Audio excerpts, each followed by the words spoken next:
Too often we have to report on bad things that happen in the city. Tonight, a follow-up to a heartwarming story. A year ago, Chicago police officers found 3 little girls abandoned and living in filth in an apartment building. On their own, they raised $125,000 to help them.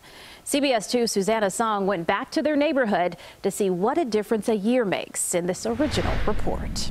Meow. The sweet sounds of laughter in a home. Dolores Anderson has given these sisters, her granddaughters, a home. Good morning. Warmth, love, and food. Get y'all some cereal. 1 year ago, Chicago police found Erica, Derica, and their older sister Destiny in these horrible conditions. They were starving, unbathed, and neglected, left by their parents in this abandoned Englewood apartment for months. It's really hard to go back. 1, 2.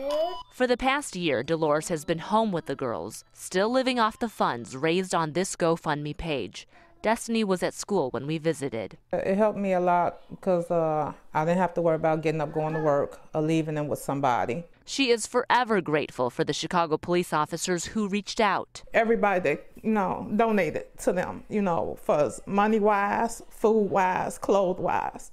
I appreciate everybody. Things have certainly settled down for Dolores and her 3 grandkids. They're enjoying this new home in a different neighborhood. But DCFS has yet to give Dolores permanent custody of the kids. Their mom still sees them once a week, and their dad will get out of prison in February. Is it hard to think that you might have to turn them a little? Yes, it do, because I'm scared what might happen to them. But for now, she's making sure all the girls are cared for. There you go. Susanna Song, CBS 2 News. Dolores says a few Chicago police officers still check up on her and the girls to make sure they are doing well.